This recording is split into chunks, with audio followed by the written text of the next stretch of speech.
Selalu kalau I nampak kawan I cakap macam itu ke apa, I cakap take a break, mute that person. People always pressure during Ramadan is like, I want to do ibadah. It's not only solat ke whatsoever, but you serve orang makan pun dah kira ibadah.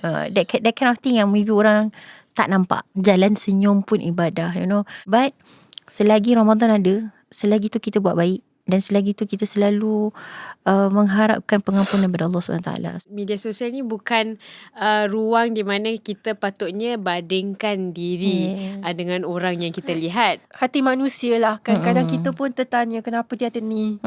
Kadang kita tak tahu.